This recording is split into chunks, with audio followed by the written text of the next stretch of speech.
We've got the brand new Milwaukee 2837, and we take this piece of Purple Heart from sawmill to fine finish. Well, maybe almost fine finish.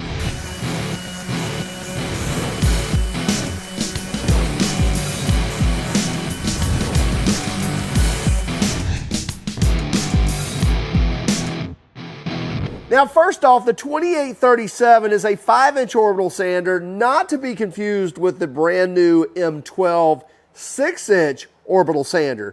We'll get more into the details of this in just a few moments, but let's go ahead and dive in.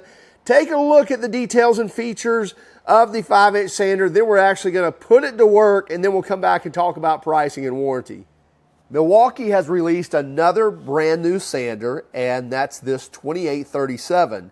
Now, this is not to be confused with their brand new M12 fuel sanders, but there are some similarities that we'll discuss here in a moment. But this, the 2837, is their M18 FUEL 5-inch Random Orbital Sander. Now, this has a 3/32 inch orbit, or if you want to look at the metric side, 2.5 millimeter orbit.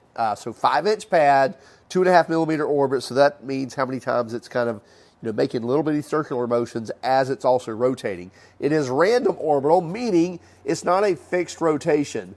As the orbits happen, it's also circulating, which you always want to make sure that you're not putting too much pressure down, that it's eliminating that orbit, because you can do that. You can kind of, what they call in the detailing world, in automotive detailing with a random orbital polisher, is stalling the pad. You don't want to stall the pad. You want to always let it rotate. So you can put a mark there on your backing plates if you want to. Just a little tip for you. You always want to make sure that it's rotating. It's always going to orbit, but it needs to also rotate to get a nice even sanding on the surface that you're working on. Anyway, we get 5 modes on this sander. We also get VACLink built into this sander. What does that mean? Well, Milwaukee has some VACLink adapted products. They also have a VACLink vacuum that's coming out where, so basically wirelessly, this will be able to control the vacuum that it's hooked to. So you just hook up your vacuum for dust extraction, you turn on your VACLink, and it will automatically tell it, once you turn this on, to call on the vacuum, and then when you shut it off, the vacuum will run a few seconds, clear out the hose, and then shut down the vacuum as well. So really cool product, and when they come out with that VACLink vacuum, we'll definitely pair these up and show you how that works. Now, it comes with a dust bag. It also comes with a hose adapter. We like this hose adapter because it does several things. Number one, we have the port that comes out the right-hand side. It's not dual-sided, just one side. And this hose adapter is going to clip onto here. Now, this is going to do several things. So number one, it's going to let this rotate. So now it's not fixed in one position, and so then when you friction fit your hose onto there, it's not going to twist or anything like this, because this will now rotate because it's got a clip on there and it's not press fit. Number two, it's going to allow you to work with your 1 1/4 inch, your 1 7/8 inch, as well as your 2.5 inch hoses. So your large system hoses or your small system hoses should all work correctly with this one hose fitting. So we like that because we know that shop vacs and dust extractors are all over the place in sizes, but with those 3 different size fittings, you should be able to find something in your shop that should be able to hook up to there without using that old duct tape. However, duct tape does work.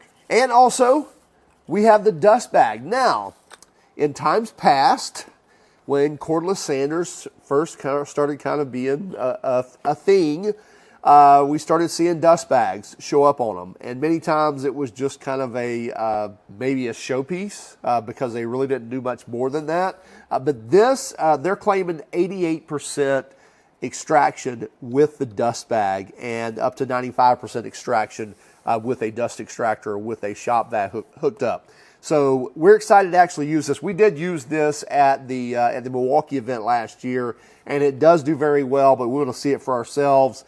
And I will say, once we turn this on, we'll show you kind of the blower effect. I don't know if you can see it, but we'll talk about it here in just one moment. But anyway, this dust bag does mean something. It is actually going going to work. To clear this, there is no zipper or Velcro or anything else. You're just going to pull this out and hook it up to your vacuum or bang it out into your trash can. We got a spring in there that's going to hold its shape, but no way to actually open that bag up. This is going to fit any of your M18 batteries. And before we start talking about power, modes, things like that, I did mention about it being in common with some of the other sanders that have come out from Milwaukee.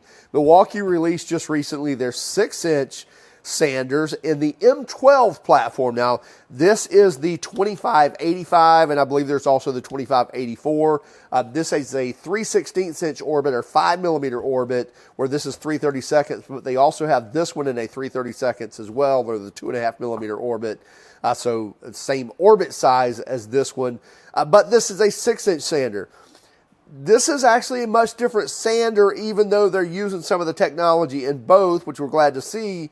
But this M12 sander is meant for the automotive industry. It's built for the auto body world. Now, sanding is sanding. So you can take a sander as long as it's kind of the, like same. In other words, it's an orbital sander, and you can sand anything. If you need to get it smooth, you can do it. It's all about the know-how. So it's not necessarily that you couldn't use this on woodworking or that you couldn't use this in auto body.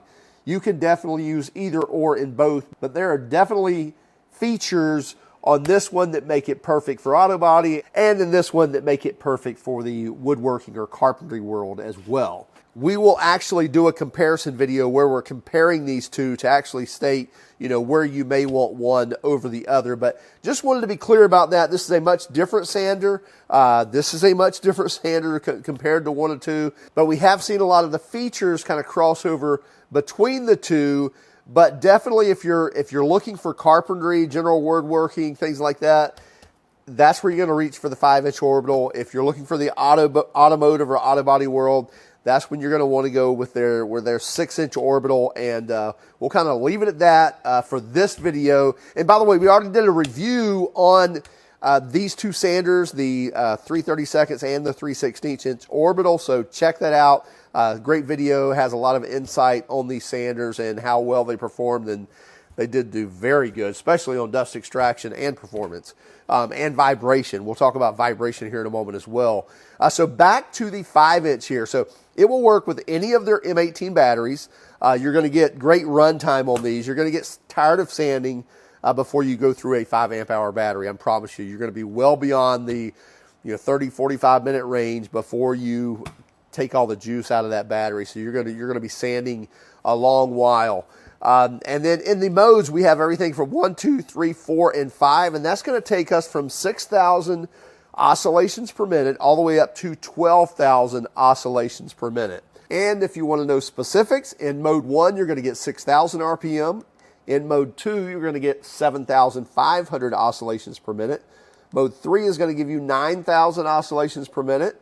Mode 4 will give you 10,000 oscillations per minute, and mode 5 is going to be max at 12,000 OPM.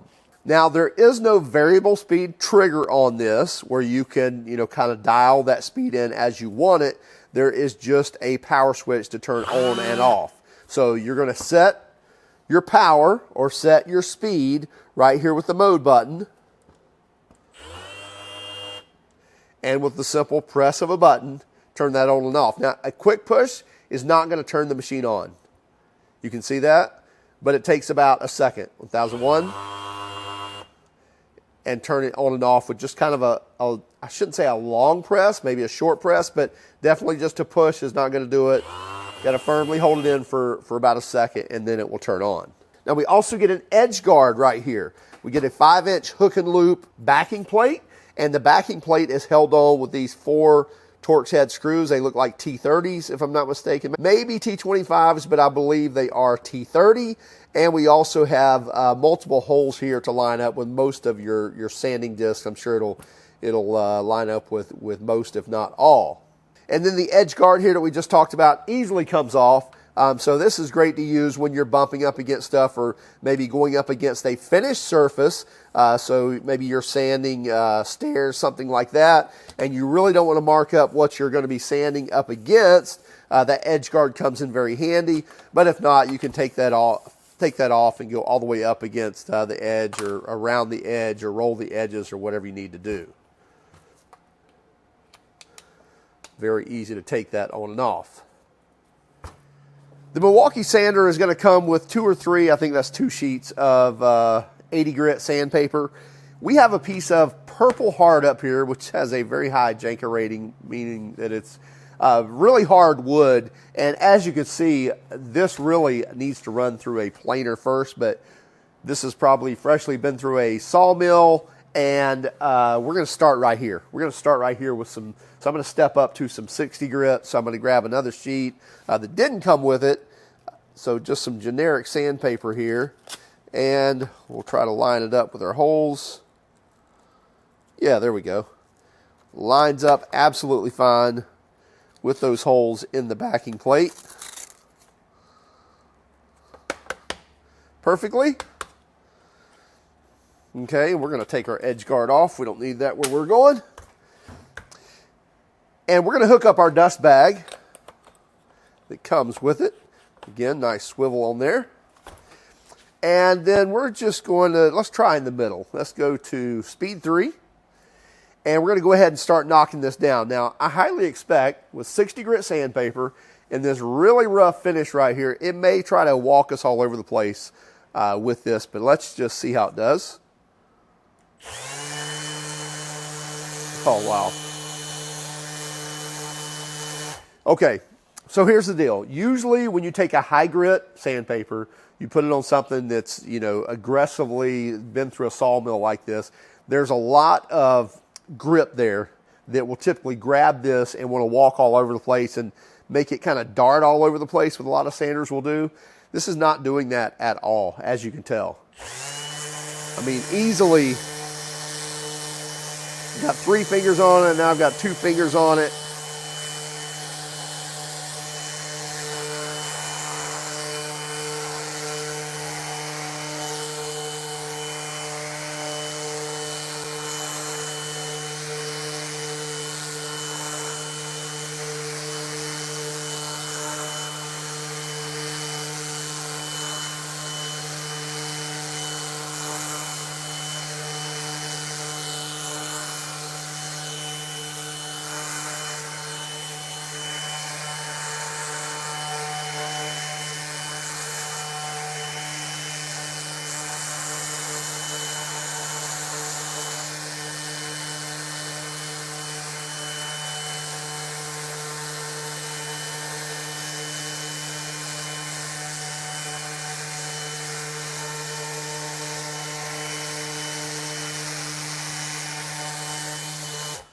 So I'm not going to bore you to death by just you watching me sand forever, but I'll say a couple of things. Number one, just like the 6-inch that we reviewed recently, this is phenomenal when it comes to vibration or anti-vibration, if you will. Not much whatsoever. Again, you saw me, I'm in speed 3. I've got 60 grit on this thing. I'm sanding something that's got a lot of need of sanding, and it is staying smooth as butter. I'm telling you. And even without much pressure, it's still being aggressive in the cutting.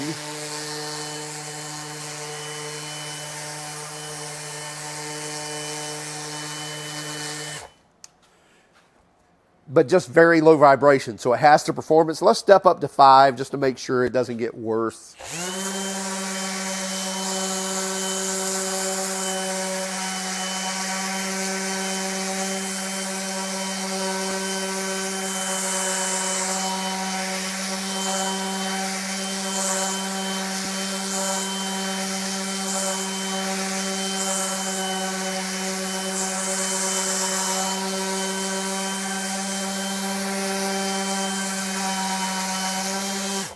Yeah, still the exact same thing as far as very low vibration, easy to control this thing, even in whether you're in high or low. In fact, let's go down to 1 and just kind of see. Yeah, again, exact same thing. Can you feel a little more here? Maybe just kind of a different frequency, if you will, but not bad at all. Again, very easy to control this thing. I mean, it's like if I could keep it from spinning, I could easily do it with one finger or just a thumb, which is not the case with most of your sanders, especially when you're on your cordless sanders. Many times I see with cordless sanders, either they cut so little that they don't get a lot of work done, and that's how they don't vibrate, or they work so hard that they'll work you kind of all over the place. And so having a medium, or having this where you're actually getting a lot of work done and it not walking you all over the place, is definitely a huge benefit. Also, I noticed something. I'm getting some dust, definitely right here, but that's because I'm coming off the edge. And when I come off the edge, that means that these holes are now opened up, and so that's not pulling air through there, and so that dust is going to fall off. I totally get that. I'm getting hardly any dust up here. And even though I have a lot of grooves here from where the sawmill cut this wood, I'm really not getting much of any dust here. So I'm sure I'm getting some on the other side as well. And again, I totally expect that. But even without the dust extractor hooked up, it is pulling a good amount of dust into that dust bag. And in fact, I'm going to make a mess right here, trust me, because I've already felt this, but this thing feels like it's got an induction fan motor inside it. I'm sure it's being driven off the sanding motor and probably has some sort of rotor in here, but it feels like it's got its own internal fan coming off a different motor because of how powerful it is. So I'm going to turn it on. It's probably going to blow dust everywhere. So here it goes. There it goes. Yeah, just like I thought. So hopefully that'll give you a little idea of how hard that fan is blowing, so how much suction it's actually pulling through these holes right there and putting that dust into that bag. Let's clean this up and put a dust extractor on it. So if you want to know how you clean out these bags, it's like this. And there you go.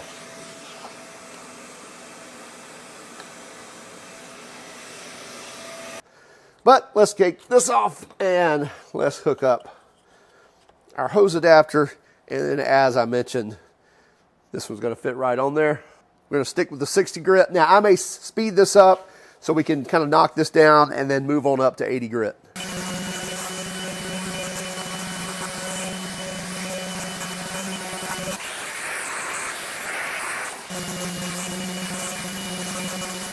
Okay, so I've made several more passes, and just like before, there's really hardly any residual dust here on the top, but I also have hardly any here on the side. A little bit with the dust extractor on, even though I'm running off the edge, barely any dust that's coming out of this that's not being extracted actually through that pad. So very efficient system when it comes to the dust extraction, very efficient with the vibration or lack of vibration as well. We're starting to get this smooth. Again, this should have been run through the planer before anybody stuck a sander on it, but it is knocking it down.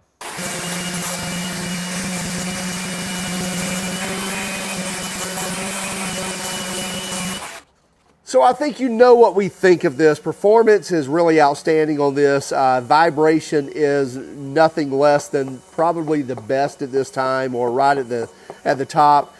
Even dust extraction with the bag, as you can see here, you leave very little residual behind even using the bag. Using a dust extractor, using a vacuum, you're going to pick up almost everything.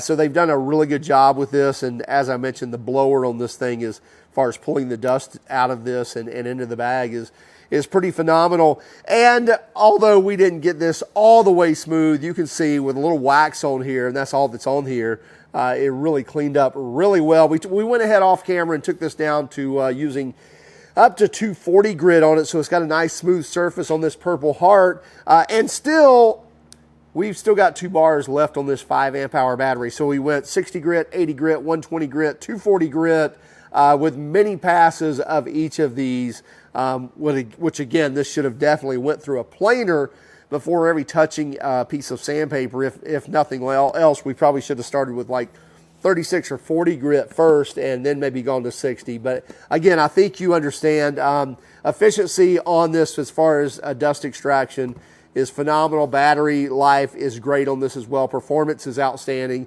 We think at the top of the game when it comes to cordless orbital sanders, at least at the moment. I'm sure others will be trying to catch up rather quickly, but Milwaukee's done an outstanding job at really surpassing their past M18 5-inch sander, and now with their 6-inch in the M12, that's phenomenal as well. As I mentioned, take a look at that review where we reviewed actually both of the M12 fuel sanders. We'll also do a follow-up video of kind of more comparing these two and why they stand out amongst one another, as well as some of the common features they have together as well. Price on this is $199 as a bare tool, 5-year warranty on this. So we'll have a link in the description if you're interested. Also, keep track of us on Instagram, Facebook, Twitter, and even TikTok. And if you don't mind, hit that like and subscribe button if you haven't done so already. And by all means, if you hated our video, well, give us a thumbs down. But let us know in the comments why. Have a great day. Keep smiling.